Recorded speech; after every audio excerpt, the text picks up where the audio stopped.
All right. Okay, so let's go ahead and get started, and I want to work through as quickly as possible before everything absolutely collapses. So let's go to our modules. Over the spring break, your focus is going to be to draft your resume. Now, for those of you who already have a resume, awesome. So you have something to work from, but I do want you to rework it. And I want you to rework it with a new and improved design in mind. Now, starting off with that, what we're doing is I want to talk about your employment portfolio. So when we talk about your employment portfolio, what we're talking about is a set of documents that are really uniquely prepared for the position with which you are going to apply. So for some portfolios, you might have examples of work. I very much encourage office positions to have such a thing. So I've put a guide here for preparing a portfolio for you. This will talk about why you want to have a portfolio, what's included in it, examples of different things you can add. And there's the interview portfolio, how to make an interview portfolio, and adopting the presentation format, using an interview portfolio, how we'd use it, creating electronic portfolios such as LinkedIn, etc., as well as some other resources, okay?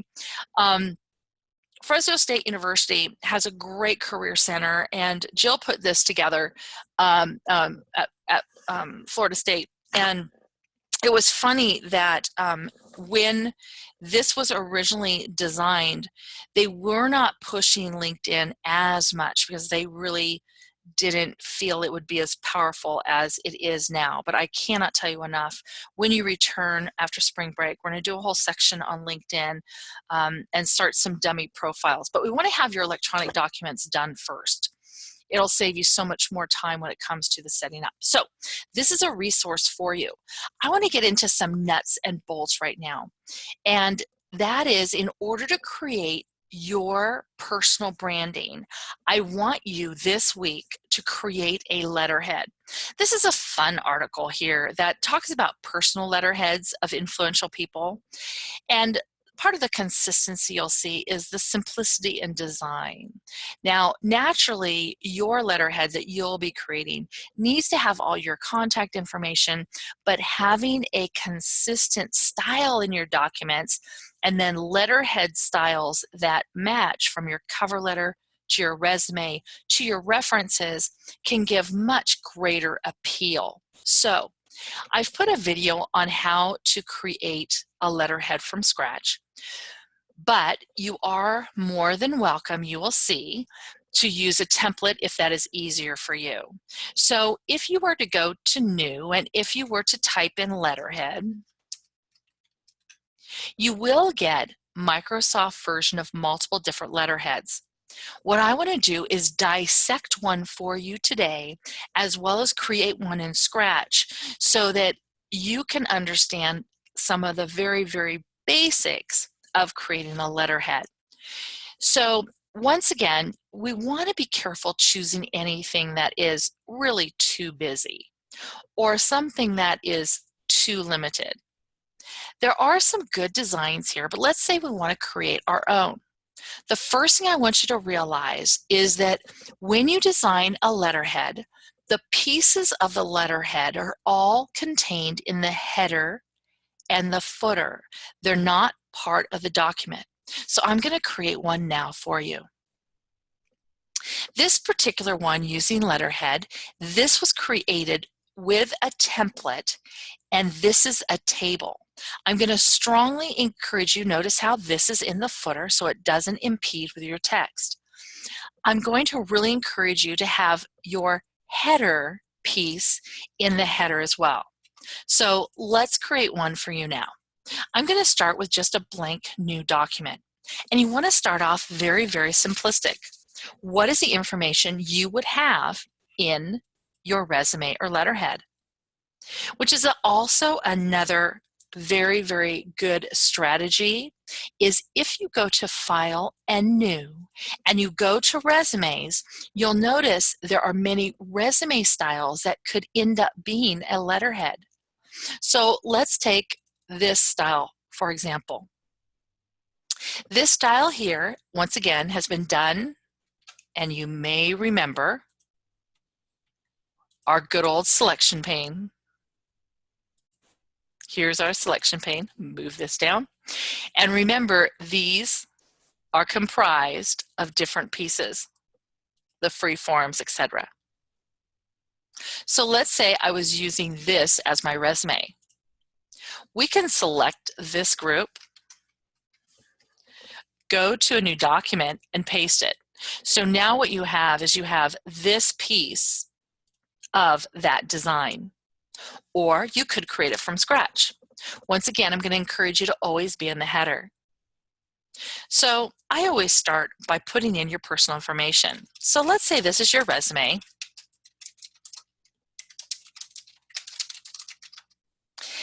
One of the things I want you to do as well as on your resume is to declare something. So for example, let's say I'm looking for a position as an administrative assistant.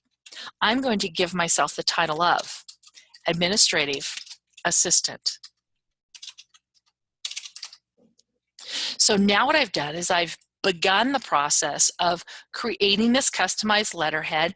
Maybe I choose different fonts or styles just to make things stand out. I choose bold.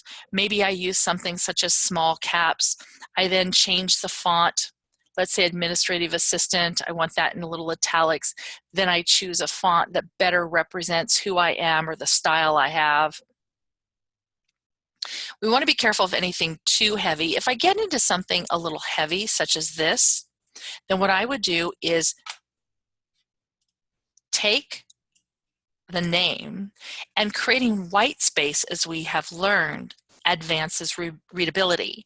So I'm using the spacing technique of expanding to expand the characters just a little bit more so the white space brings my eye. Any red things, any red underlines, you're welcome to add to the dictionary if that is truly a proper pronoun that you consider using.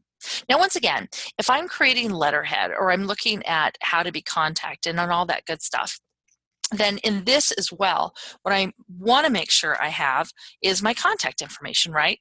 So this here, I'm going to go ahead and place this on the left. And let's say most important thing is my email address. So this may be Bennett, and I will be changing sizes, Heidi@gmail.com. This is a great time for me to simply remind you that if you have an email address, you want to make sure it is an email address that is appropriate, okay? That is appropriate and represents your name well. So always a good time to double check that. If it's Cutesy Pie 1962, you might want to consider changing it. Okay, so you start to put in the components of your resume.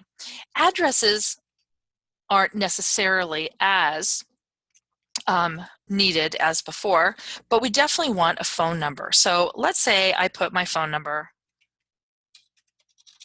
and I indicate what phone number it is.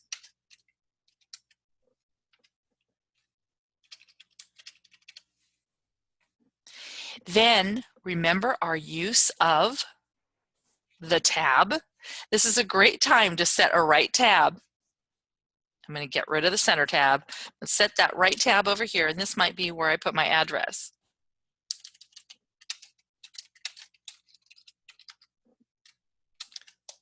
Then this is my office or your Google number.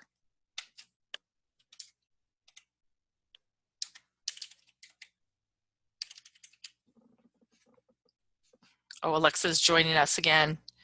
Let me handle that participant real quick. Welcome back, Alexa. Looks like we'd lost you for a second there. Welcome back. Okay. Then for this here, perhaps over here I have the city.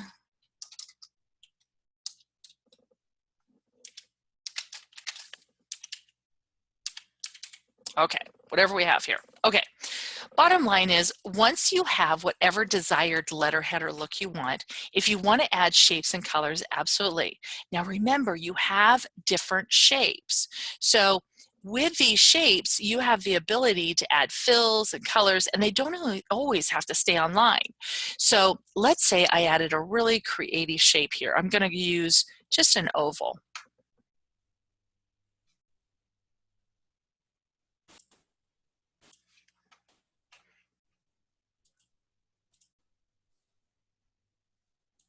And here's my shape. Whenever I create a shape, if I'm using an oval or a square, whatever it is, I can place it anywhere, move it to the corner, whatever it is. Remember, it can always be off the page. One of the things I always want you to do, though, is make sure that you remember, and I'm trying to, let's go ahead and minimize that. Perfect. Okay, so now I can add a second shape. I'm going to put a shape in a shape. Here's another circle. Match it here. We can create as many as we want. Then by using the fill and maybe using the different gradients, giving the illusions or the looks that you want. I'll use a little bit more gradient on this one. Maybe a little darker of a gradient.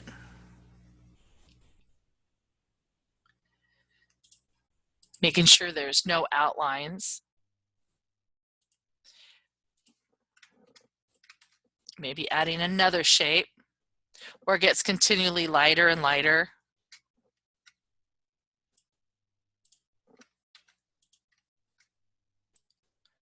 Moving it in. Whatever you decide to do, notice this is all in the headers and footers. If I wanted to save space in this, there's a lot of different things that I absolutely can do.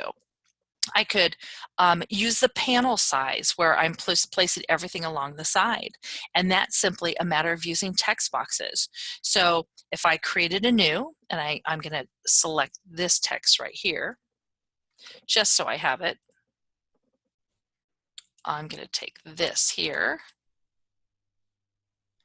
Don't necessarily need the shapes, but remember, any and all of these you can add to quick parts. You might have remembered that. I'm going to remove these shapes right now. Add a little different look over here. Perfect. You can layer as much as you want. And then this here, being able to maximize my space, notice without having it in the header and the footer, I've lost all this space up here. But by selecting that text, I don't want the shape, if I can help it. Let's go this way. I really don't want the shape. I'm coming up here, and by using my header and footer, notice the amount of space that it's going to save me. Great. So a panel size or a panel look is where I'll bring these back over here. And then I take information such as this, and I'm also going to stylize it by coming over here, pushing this to the left. And then where I had my contact information, using perhaps a text box. That is floating. And this would be cell 555, 916, 916, 555, 555. Maybe I have my address, 4970 College Oak, and that's Sacramento, California, 95841. Whatever information you have, and the floating style, I really strongly recommend that in this you would definitely have no outline because it would be floating. You would change your font to whatever you chose or you thought was most appropriate, changing the size, and by having this floating, we can actually place information over here on the left where it gives this look. But notice it's still in the header and footer.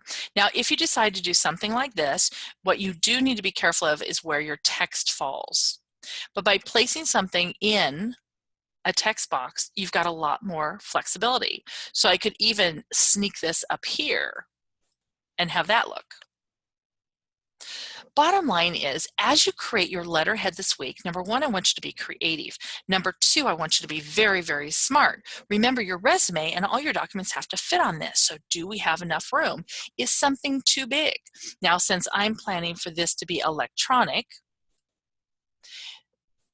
I may want to keep the hyperlink. But if you do not want that hyperlink to show, you would simply remove the hyperlink and it appears as text.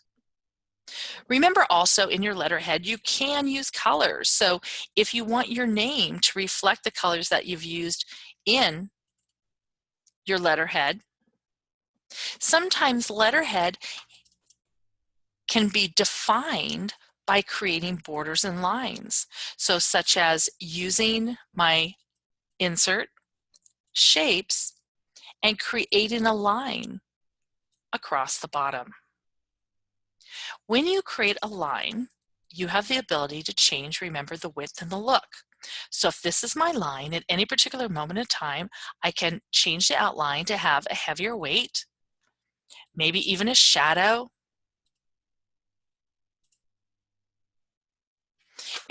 You're only limited by your creativity. Whatever you decide to do, I want to make sure this week that when you save this as both a Word document as well as a PDF. The Word document, naturally, we'll call this example letterhead.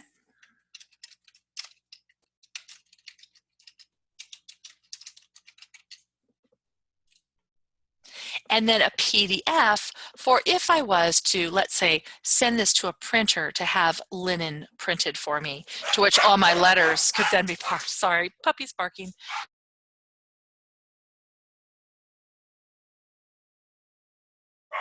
Okay, we're back. So as we look at this, and when we save, if we also save as a PDF, it makes it easier for printing and duplications. So, and that's what my printed letterhead would look like. So if your cover letter and your resume and all of your documents are on this, what you've now done is created a branding. So let's go and look at some assignments for this week. I've put some resources up there for you, including those personal. Perfect. This is a step-by-step video on how to create letterhead from scratch using Word. It addresses 2016, 2013, 2010, and even goes to 2007. The next are 10 expert tips for creating stunning letterhead. But what I want you to do is notice step number one and tip number one, keep it simple.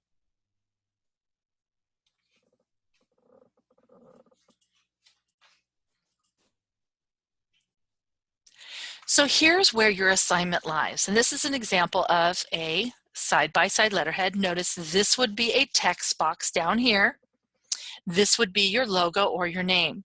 This is a great style. However, it can be very, very space hoggish when it comes to your resume. So be careful. Okay, here's your additional assignment this week. Create, and let's go edit. Let's fix all my typos while we're doing this. Ta-da! Here we go. Create your branding letterhead. This must contain your contact information as well as formatting design that could be used for any of your employment documents, including your resume. You may use a template as a starting place, but you're going to have to customize it. When you're done, upload as both Word and PDF. I'll also add to this, be sure to watch the webinar this week to see a letterhead created live from Word and clarification regarding using the header space for the design. Perfect. The submission this week will be online and it will be file uploads. Again, it's not due until the 17th. So if we go to modules,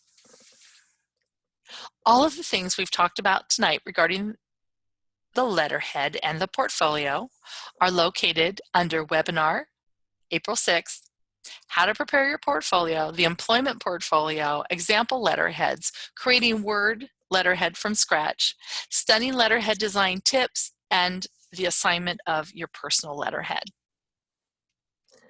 When you go into the assignment of the personal letterhead, please also note it's worth 25 points.